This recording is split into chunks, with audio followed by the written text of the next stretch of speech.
Bien, buenos días, ¿cómo están todos? Empezamos la clase, me confirman el audio, por favor, si está llegando bien. Sí, está llegando bien, ingeniero. Eso es, muchas gracias. Bueno, ayer hemos hecho la prueba presencial, no sé si hay algún comentario que quieran hacer, alguna consulta al respecto. Tema notas, sigue pendiente esta situación, me voy a ir nivelando en estos días para que ya tengan todas las calificaciones, incluyendo esta última. Quiero decirles que hasta mediados de julio tenemos que concluir con el curso. Eso quiere decir que el examen de oscilaciones y el examen de ondas, que serían los dos que restan, pues los tenemos que ajustar a ese calendario. ¿De acuerdo? En ese sentido, el examen de oscilaciones quiero ya tenerlo definido con ustedes para el lunes 27 Inge de, se está entrecortando. de junio. ¿Sí? ¿Alguien me está diciendo algo? Hola, hola. Se le escucha entrecortado. Ah, caramba. Ese es el problema de todas las clases que tenemos aquí. ¿Ahora está un poco mejor o sigue mal? Un poco mejor ahí. Ya, bueno, por favor me van avisando si es que se entrecorta, se pierde la señal o lo que fuere. De todas maneras estoy guardando la sesión para poderla revisar más adelante. Quiero decirles que el día 27 de junio vamos a hacer el examen presencial del tema de oscilaciones y para eso quiero compartirles la pantalla. Aquí está. Tercer examen presencial.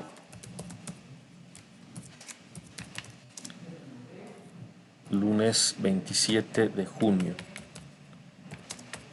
Hora de clase. Tema oscilaciones.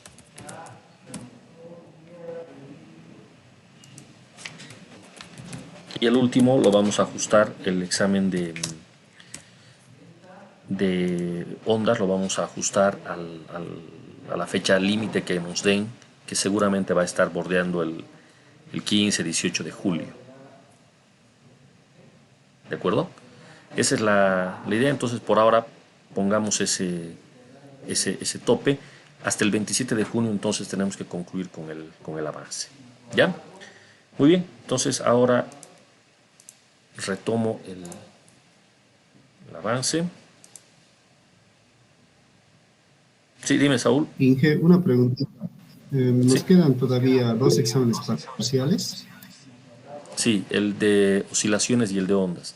En, en función de cómo nos vaya con el avance, vamos a ver si hacemos efectivamente los dos exámenes tal como está planificado o de una vez hacemos un solo parcial de oscilaciones y ondas, un solo examen, que tendría que ser un examen más largo, ¿ya?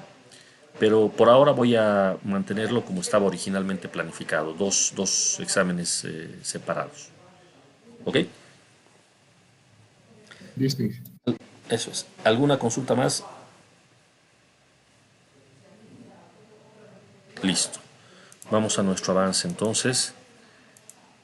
Va a ser importante que ustedes se guíen en los apuntes que tienen desde el inicio del curso, los tienen a disposición.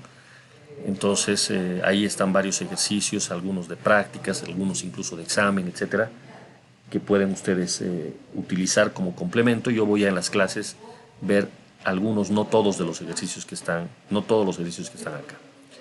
Ok, estamos en esta parte entonces referida al movimiento armónico simple, en el caso más eh, sencillo de todos, para una masa unida a un resorte, cuya posición función del tiempo está descrita por esta ecuación. Acá pueden ver ustedes que es la ecuación básica. Con esta empezamos nuestro análisis. Esta es la posición función del tiempo. Como ven, varía según una función trigonométrica, coseno. Seno, coseno es en esencia lo mismo, solo hay un pequeño desfase de 90 grados o pi medios. El ángulo delta que ven acá justamente se conoce como ángulo de fase o desfase. Y claro, sí. ¿Se ha entrecortado otra vez? Hola.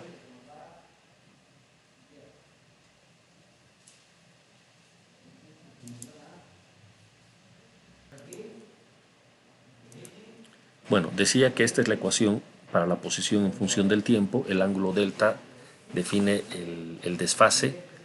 Vale decir, si yo coloco un ángulo delta de 0 y tengo una función coseno que describe la posición, puedo llegar a al mismo resultado, a la misma función, cambiando la función coseno por una seno, pero aumentándole acá en el ángulo de fase pi medios, 90 grados.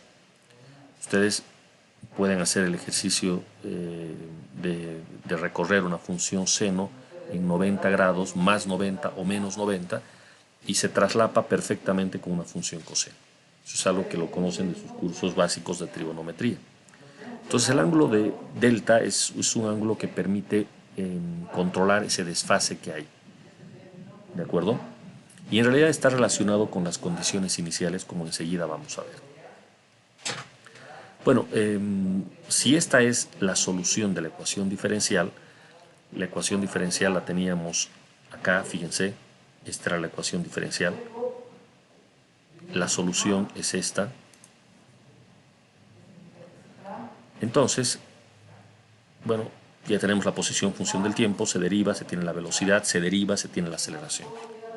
Vean que todas son funciones trigonométricas. ¿Sí? El argumento es el mismo, omega t más delta en todos los casos. La posición máxima es la amplitud, que se alcanza dos veces, uno a la derecha, otro a la izquierda, por eso más menos. La velocidad máxima también trae dos signos, porque se obtiene una yendo en un sentido y otra en el sentido opuesto. Y la aceleración máxima también. Una gráfica de estas tres variables cinemáticas las tenemos acá. Por ejemplo, para esta posición función del tiempo. X de t igual 2 centímetros multiplicado por el coseno de 3t menos 0.5. Entonces, por comparación con nuestra ecuación, ya podemos identificar qué es cada cosa. Por ejemplo, lo que multiplica el tiempo es la frecuencia angular. Lo que viene aquí suelto es el ángulo de fase, delta, etc. Pero de un modo más mecánico, lo que se puede hacer es graficar x de t, v de t, a de t, que es lo que tenemos acá. Estas son las tres gráficas. Y podemos verlas a las tres en uno solo, que es lo que les había mostrado la clase anterior. Y les había pedido que hagan el intento de graficar, ya sea a mano o con ayuda de algún programa. Espero lo hayan hecho, y si no, lo hagan a continuación, ¿no? en estos días. Es un gráfico que, independientemente de cuál sea la función x de t, la forma que va a tener va a ser idéntica, siempre coincidiendo el máximo de la velocidad. Por ejemplo, esta curva en rojo, la curva en rojo representa la velocidad, el máximo de la velocidad coincidiendo con el cero en la posición y en la aceleración, por ejemplo. ¿Por qué? Pues simplemente porque nuestro oscilador va a alcanzar la posición de equilibrio con la velocidad más alta. Parece que ha habido una interrupción otra vez en la conexión.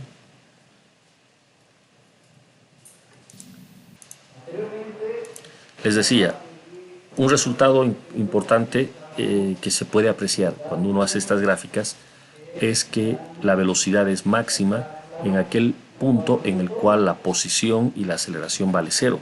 A ver, fíjense la curva azul y la curva verde, que representan a posición y aceleración. Ambas llegan al cero al mismo tiempo. No importa en qué ciclo estemos, siempre llegan al cero al mismo tiempo. Están en fase. Posición y aceleración están en fase. Pero si ustedes se dan cuenta, están en fase con la condición de que uno alcanza el máximo positivo cuando el otro alcanza el máximo negativo, y viceversa. ¿De acuerdo? Y es lógico. ¿Por qué pasa esto? Porque si ustedes se dan cuenta, la posición depende de A coseno de omega t más delta y la aceleración depende de A omega cuadrado coseno de omega t más delta. Solo que hay un signo negativo. O sea, es la misma función al final de cuentas. Coseno omega t más delta, coseno omega t más delta. Solo que uno es positivo y el otro es negativo. Entonces, claro, cuando uno está en su máximo positivo, el otro está en su máximo negativo. ¿Ya? Y en cuanto a la velocidad, fíjense que la velocidad tiene el mismo argumento, pero seno de omega t más delta. Entonces, claro, cuando el coseno es máximo, el seno es mínimo. Y cuando el seno es máximo, el coseno es mínimo. Y eso se aprecia en la gráfica claramente. Cuando la posición y la aceleración están en su valor más bajo, aquí donde estoy poniendo el puntero, entonces la curva en rojo tiene su máximo. Otra vez, cuando la aceleración y la posición están en su mínimo, 0, la velocidad está en su máximo. Entonces se va alternando máximo positivo, negativo de la velocidad, y eso es porque en la realidad nuestro oscilador está pasando por el 0 varias veces, una en el sentido negativo, otra en el sentido positivo, y cada vez que llega al 0 la velocidad del oscilador es máxima. Entonces todo tiene sentido, cuadra con lo que uno esperaría de este movimiento. ¿Ya? Bueno, hasta ahí habíamos visto en la clase anterior, en la clase última, y ahora podemos pasar a algún cálculo sencillo por el momento, como el problema 1421 del libro de Szymanski. Vean ustedes que tenemos para un sistema masa-resorte la posición como dato. Voy a leer textualmente qué es lo que dice el problema. Tenemos una masa de 1.50 kilogramos, ¿sí?, que se encuentra unida a un resorte y cuyo desplazamiento como función del tiempo está dado por esta ecuación. 7.40 centímetros por el coseno de 4.16 radianes sobre segundo por el tiempo menos 2.42. Se pide varias cosas: el tiempo para completar una vibración, la constante de fuerza del resorte, la máxima velocidad de la masa, la máxima fuerza sobre la masa, la posición, velocidad y aceleración de la masa cuando el tiempo es 1 segundo y la fuerza sobre la masa en ese tiempo. Entonces son muchas preguntas, pero todas muy cortas. ¿Ya?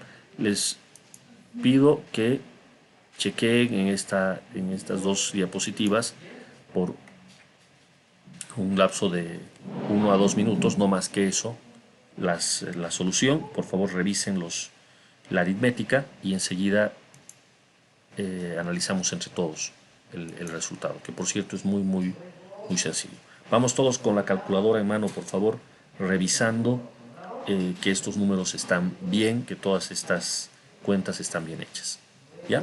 Rápidamente, por favor, muchachos, vamos todos trabajando. Muy bien, han tenido un tiempo para revisar los números. Entonces, fíjense ustedes, el ejercicio, si bien pide muchas cosas, es bastante sencillo, muy, muy sencillo. Nos están dando el dato de la posición en función del tiempo. Ahí lo tenemos en más grande, la posición en función del tiempo. Y nos están pidiendo varias tareas. Primero, encontrar el tiempo para completar una vibración. Lo primero que uno tiene que hacer es reconocer si esta es una ecuación que coincida con la forma que tiene la solución del oscilador.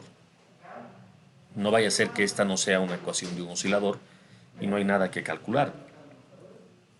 Porque si no es una oscilación, no hay periodo, no hay nada de lo que se quiera calcular acá. Evidentemente, si uno compara la ecuación que tenemos de dato, pues coincide perfectamente con la que tenemos de manera genérica acá. Vean que 740 centímetros representa la amplitud, sin duda. Acá tengo función coseno, acá también. Por cierto, si aquí tuviese función seno, eso no significa que no es la ecuación de un oscilador. Si esto es seno, sigue siendo la ecuación de un oscilador. Porque, reitero, la función seno y la coseno son básicamente la misma, solo con un desfase. Entonces no inhabilita a la ecuación el que acá aparezca un seno en lugar de un coseno. Sigue siendo lo mismo. Obviamente, si es que se está usando una función seno para describir al oscilador, este ángulo de fase iría a cambiar. Ya no valdría, por decir, 2,42 negativo, sino valdría otra cosa. Pero eso no quiere decir que la ecuación deje de ser válida como la de un oscilador. ¿Ya? Bueno, acá adentro tenemos 4,16 por el tiempo. Evidentemente 4,16 es omega en unidades de frecuencia angular, radianes sobre segundo. Y el ángulo delta es menos 2,42. Entonces todo cuadra, puedo pasar a hacer los cálculos. Empezamos con el tiempo. El tiempo no aparece, el tiempo para una vibración completa no aparece de manera directa en mis ecuaciones. Recordemos que este es el periodo y que el periodo se puede calcular. Fíjense estas ecuaciones que tenemos acá. La frecuencia angular es la raíz de K sobre M para el caso de un oscilador masa-resorte. También es igual a 2pi sobre el periodo. También es igual a 2pi por la frecuencia. Entonces alguna de estas nos tiene que servir. Obviamente la más directa aquí es despejar periodo y me queda 2pi sobre omega. 2pi dividido entre 4,16. El 4,16 lo tengo directamente, ya lo vi hace un rato. Aquí está. 4,16. Haciendo los números que ustedes ya han tenido que revisar en este tiempo, esto da 1,51 segundos. Eso quiere decir que esta masa se está moviendo con una amplitud de 7,40 centímetros. Ustedes imagínense en la realidad 7,40 centímetros y la masa oscilando alrededor de del punto de equilibrio con esa amplitud. ¿Y cuánto tiempo tarda en completar un ciclo? Bueno, 1,51 segundos. ¿De acuerdo? Inciso B. La constante de fuerza del resorte. Esta también se puede llamar constante de rigidez o simplemente rigidez del resorte. K. Una forma puede ser ir hacia esta ecuación otra vez. Resulta que la frecuencia angular es la raíz de K sobre M. Aquí quiero aclarar algo importante.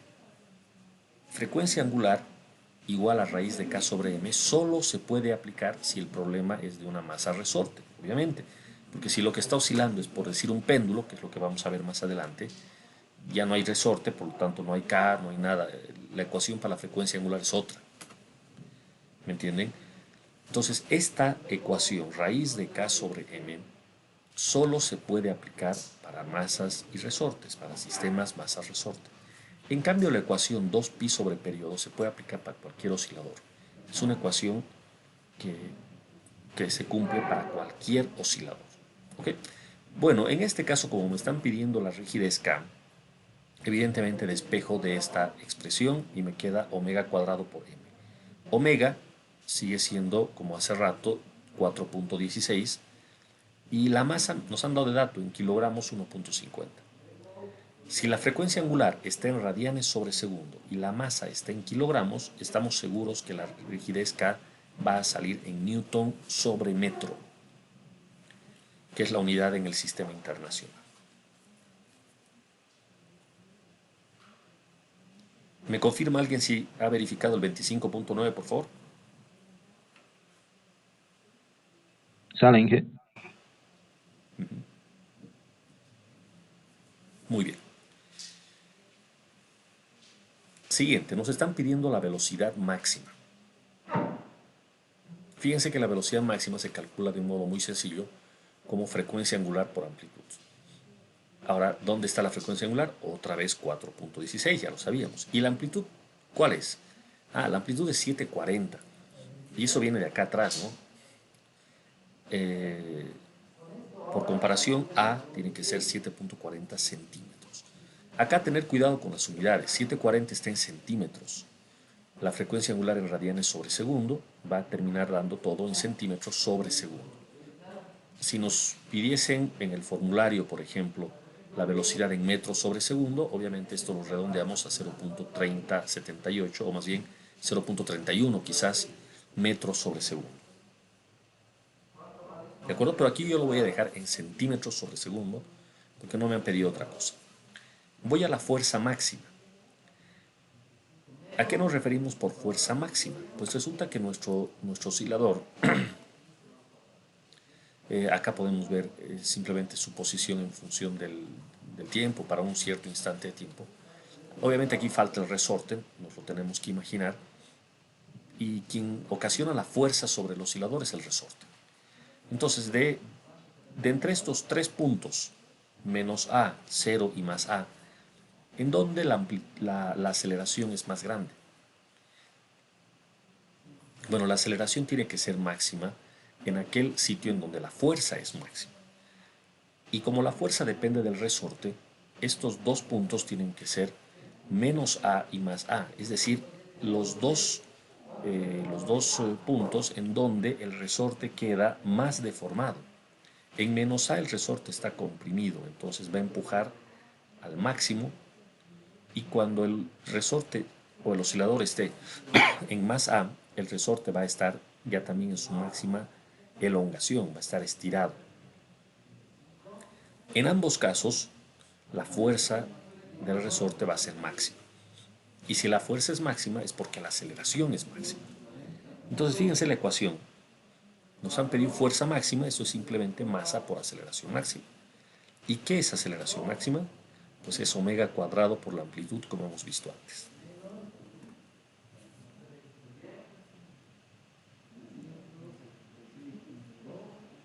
Podemos ver el reemplazo de los datos, y esto en unidades del sistema internacional da 1.9 newtons. ¿De acuerdo? Entonces fíjense cómo los cálculos son muy, muy cortitos, sencillos, a lo mucho tener organizado el formulario y tener las unidades correctas, no equivocarse en las unidades. Y eso es todo, básicamente eso es. En el inciso C nos están diciendo, para un tiempo dado, en este caso un segundo, indique cuánto vale la posición, la velocidad y la aceleración. ¿Cómo se obtiene esto? Pues resulta de que al tener el dato de la posición, la velocidad se obtiene rápidamente derivando y la aceleración volviendo a derivar. Aquí pueden ver las ecuaciones para posición, velocidad y aceleración en función del tiempo. Eso significa que si reemplazamos el tiempo, por ejemplo, un segundo, pues obtenemos las tres variables cinemáticas. En el inciso E nos están pidiendo el valor numérico de las tres. Por favor, alguien me puede verificar el 1.25 negativo de la ecuación de acá arriba.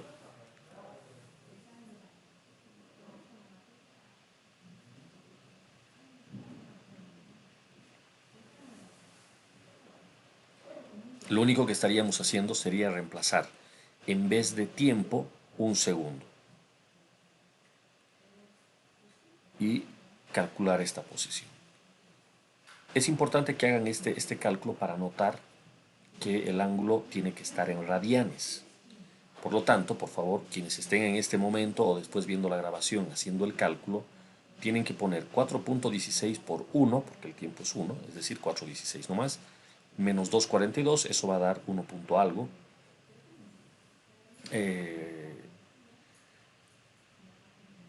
Pero, ¿qué es ese ángulo? Pues son radianes. Entonces el coseno de ese ángulo hay que sacarlo en radianes, no en grados. Que me sale menos 1.246. Ahí está. Menos 1.246, que acá en la lámina viene redondeado a menos 1.25 centímetros. ¿Qué significa esto? El oscilador se está moviendo desde menos 740 hasta más 740 centímetros. Ese es el rango en el cual está moviéndose. Y en este caso, la posición pedida es de menos 1.25. O sea, está más o menos a un cuarto del recorrido total que va a realizar este oscilador. ¿De acuerdo? Del mismo modo les pido que revisen la velocidad y la aceleración, pero eso ya lo pueden verificar fuera de línea. ¿Sí? Vuelvo a decirlo, en radianes, no en grados, en radianes. Finalmente el inciso F pide para el mismo tiempo la fuerza. Pero la fuerza no es nada más que la masa por la aceleración. También ustedes podrían calcular la fuerza como K por X, que en este caso, si ustedes notan, ambos tienen que dar el mismo resultado, ya sea K por X o masa por aceleración, tiene que dar lo mismo. Yo aquí estoy usando masa por aceleración, la masa es 1,50 y la aceleración ya la he calculado en el ejercicio anterior, en el E. Solo vean este detalle por un tema de unidades. En vez de 21.56 se ha reemplazado 0.2156, lo cual da 0.32 newtons. ¿De acuerdo? Bueno, esto completa el ejercicio y la verdad es de que llega a ser el primer ejercicio típico de oscilaciones. Si nosotros ya tenemos la ecuación del oscilador, la posición función del tiempo del oscilador, entonces uno puede calcular la posición, la velocidad, la aceleración para cualquier instante de tiempo. Puede calcular el periodo, la frecuencia, la rigidez, puede hallar la máxima velocidad, la máxima aceleración, etc. Todo eso se puede calcular para el instante que sea, o en el caso de los máximos, bueno, cuál es el valor máximo de cada una de las variables cinemáticas. ¿Ok? Esa es la idea, y si hay alguna duda, a ver, por favor, consulten.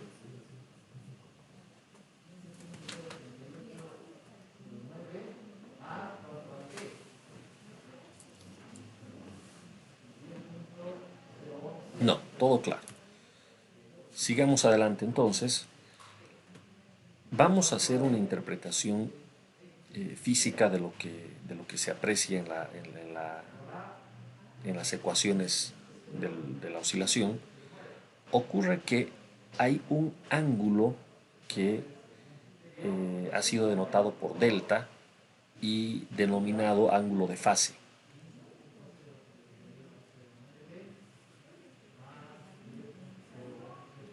Ese ángulo delta está relacionado con las condiciones iniciales.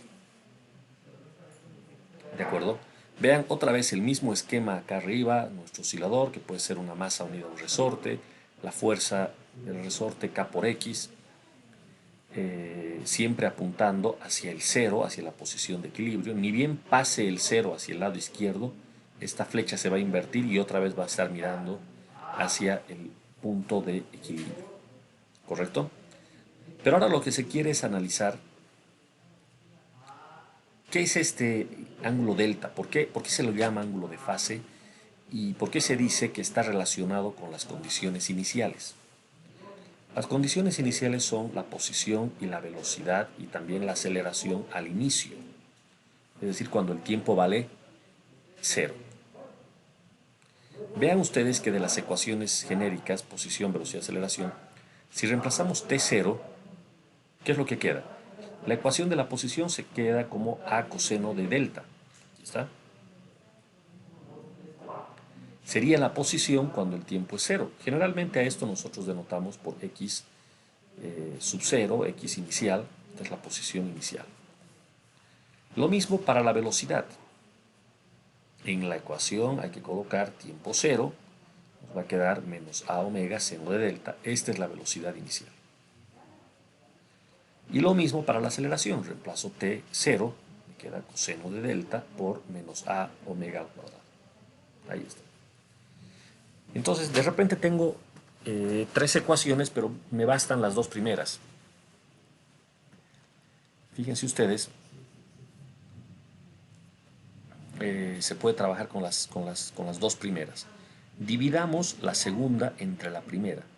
Menos A omega seno de delta, acá arriba, entre A coseno de delta, igual a la velocidad inicial sobre la posición inicial.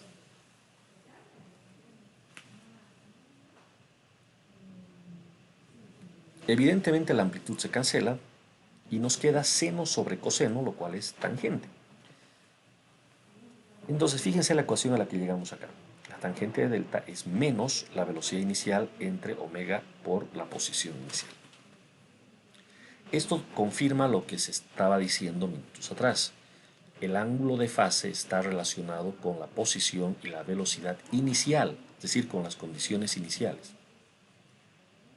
Por lo tanto, si el oscilador parte con una cierta velocidad desde una cierta posición, el ángulo de fase está definido. Este ángulo de fase está medido en radianes y puede ser cualquier ángulo entre 0 y 2pi radianes. ¿De acuerdo?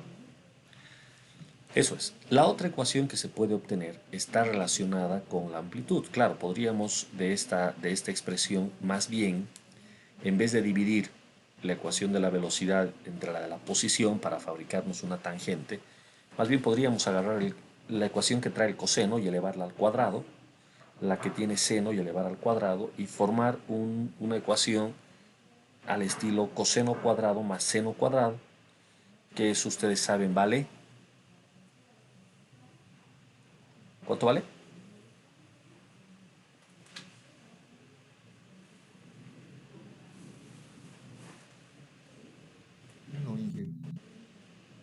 Vale 1. No. Vale 1. Claro, el seno cuadrado más el coseno cuadrado, eso es 1. Entonces, en este par de ecuaciones podemos despejar coseno, despejar seno, elevar al cuadrado, sumar, y eso tiene que dar 1. Ustedes pueden hacer el ejercicio y van a llegar a este resultado para la amplitud. De nuevo, aparecen las condiciones iniciales, posición y velocidad inicial, y con esto definida la amplitud. ¿De acuerdo? Entonces, a partir de las condiciones iniciales del problema, se puede calcular el ángulo de fase y la amplitud con este par de ecuaciones que estamos viendo acá.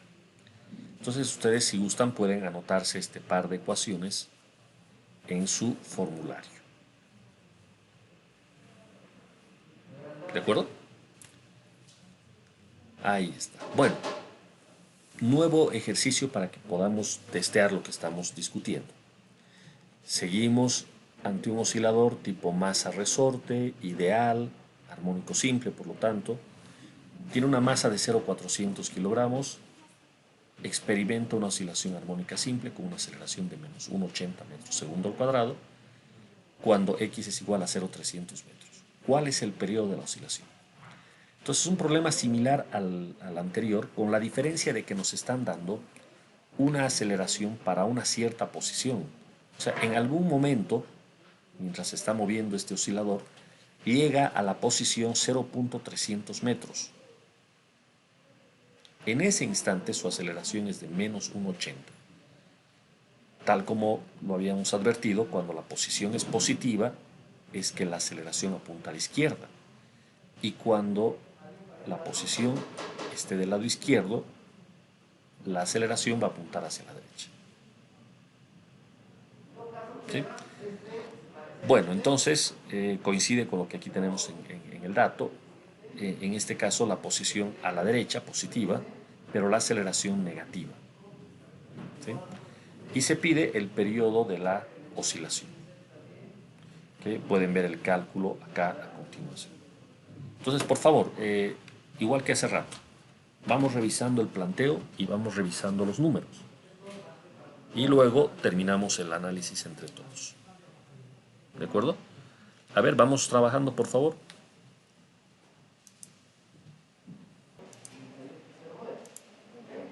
Muy bien.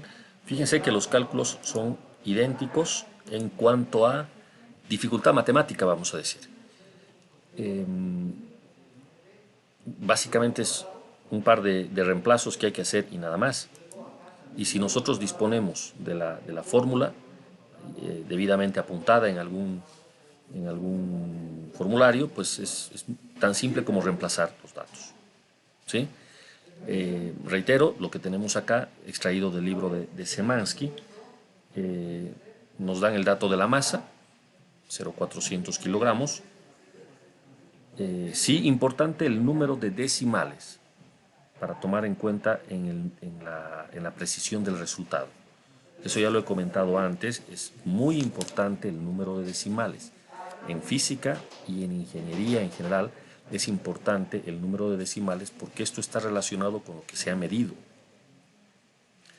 0.400 kilogramos no es lo mismo que 0.40 kilogramos. Tampoco es igual a 0.4 kilogramos. Si bien el valor numérico representa exactamente lo mismo, esto no es solamente un número, esto es el resultado de una medida de una magnitud física. Entonces 0.400 significa que se ha medido en kilogramos con 3 decimales de precisión. Y eso es muy importante anotar. ¿Okay? Bueno, entonces esta masa medida con esta precisión es de 0.400 kilogramos.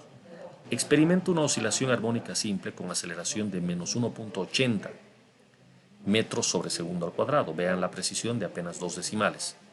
Metros sobre segundo al cuadrado. Cuando la posición es 0.300 metros. Otra vez tengo aquí 3 decimales. Bueno, entonces básicamente tengo masa, tengo aceleración y tengo posición. Esta aceleración yo no sé si es la inicial, si es la máxima, mínima no puede ser porque mínima es 0, pero la verdad es que no sé qué aceleración es. Lo único que sé es que corresponde a una posición de 0.300 metros. Con esto calcular el periodo de la oscilación. Entonces, ecuaciones de las que disponemos. Posición función del tiempo. Aceleración función del tiempo, ya que me están mencionando una posición y una aceleración, lo primero que intentaría sería mirar este par de ecuaciones. También me es útil la ecuación de la frecuencia angular, raíz de k sobre m, 2pi sobre el periodo, 2pi por f. Bueno, en medio de estas tendría que estar mi solución. ¿Sí? Ahora resulta que no me conduce al resultado ninguna de estas de manera directa, pero sí podríamos hacer lo siguiente. ¿Qué tal si de la ecuación de la posición función del tiempo nosotros reemplazamos la posición de 0,300, aquí está, igual a la amplitud por el coseno de omega t más delta? Vean, por cierto, que en vista de que hay una precisión en la aceleración de 2 decimales y el resto de 3, ya esta de 2 hace que todo el cálculo baste realizarlo con solamente 2 decimales.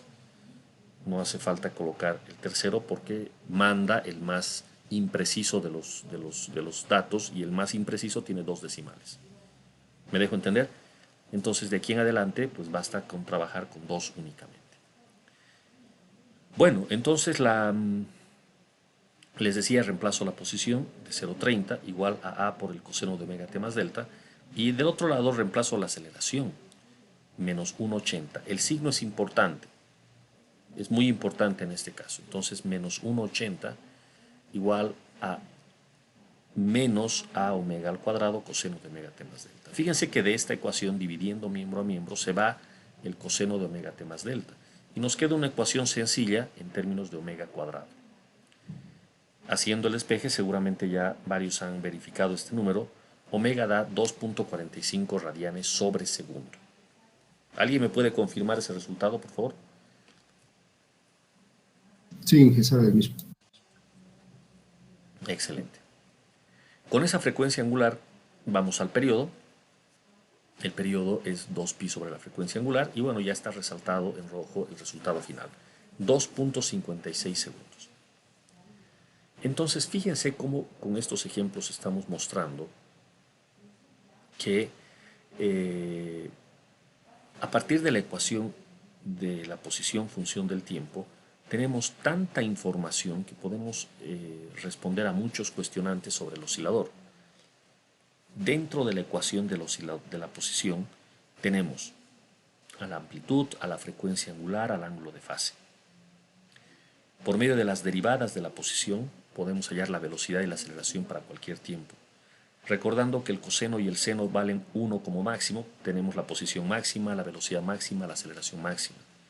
También sabemos que la frecuencia angular es la raíz de k sobre m, de ahí podemos relacionarla con el periodo de la frecuencia. O sea, son muchas ecuaciones que tenemos.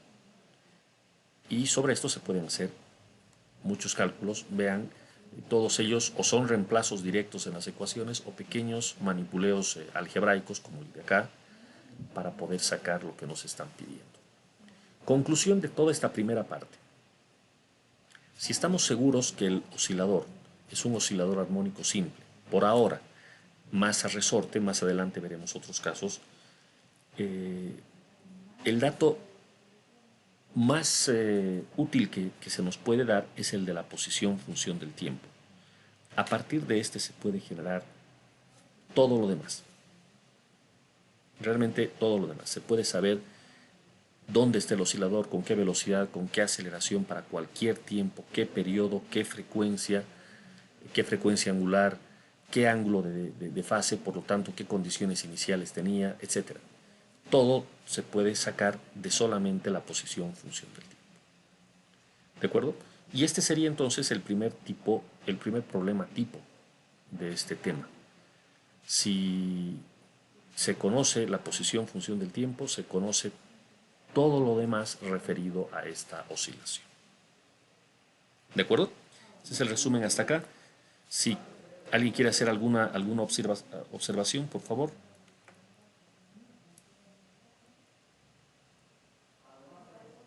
¿No? Bueno, me queda el tema de la energía del oscilador, pero esto lo voy a pasar para el arranque de la clase siguiente, junto con el estudio de otros osciladores. Ahora que ya estamos entendiendo cómo funciona el asunto con una masa unida a un resorte, vamos a ver otro tipo de osciladores. Por ejemplo, este que es una masa resorte en posición vertical, o este que da la impresión de ser una rueda, un volante, que en realidad se llama péndulo de torsión, o este que fue mi ejemplo de partida en el tema, que es el péndulo simple, o incluso una versión más sofisticada del péndulo, que es el llamado péndulo físico. Todos estos son osciladores simples que nos van a permitir complementar nuestro estudio del tema. Ok, me detengo acá entonces. Si alguien quiere hacer alguna pregunta antes de que nos desconectemos, jóvenes, caso contrario, nos vemos el lunes en nuestra clase a distancia una vez más.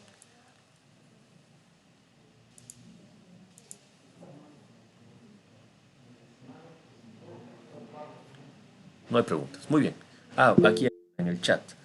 ¿El tercer examen es el final o cómo dice? Ya. Ok. Aclaro para Weimar y para todos, una vez más. El examen de oscilaciones es el tercer examen presencial y figura como parte del segundo parcial. Tras ese se va a dar un último examen presencial de ondas. El promedio de oscilaciones más ondas es la nota del segundo parcial. O sea que ustedes van a dar todavía 2 exámenes para completar los parciales. Uno de oscilaciones, que ya está fijado, está en la plataforma publicado, y para el lunes 27 de junio, tema oscilaciones. Y un último examen, cuya fecha aún no está anunciada, sobre ondas, que tentativamente estaría por la semana del 10 de julio, más o menos. 10, 12 de julio, por ahí tiene que ser. Tras eso, únicamente restaría el examen final para todos aquellos estudiantes que no hayan alcanzado el mínimo entre los parciales, pueden ir al final. ¿Sí? Siempre y cuando hayan cumplido con la entrega de todas las tareas a lo largo del curso. Esto, por favor, tiene que estar claro. No acepto que un estudiante aparezca directamente el día del examen final y me diga, con el examen final quiero aprobar. No hay eso. No hay eso. Tiene que haber entregado los trabajos, tiene que haber hecho el curso realmente. ¿De acuerdo? Entonces, la lista de exámenes Weimar y para todo el curso sería esa. Tercer examen, oscilaciones. Cuarto examen, ondas. Con eso sacamos promedios y ya va a haber un número importante de estudiantes que ya habrán vencido la materia. Y a quienes todavía les falta, van al examen final. Todo hasta antes del 18 de julio. ¿De acuerdo? Eso es. Bien, si está claro, si hay otra pregunta, eso, ahí está, Bey María dice que está bien. ¿Alguna otra consulta sobre el tema, jóvenes?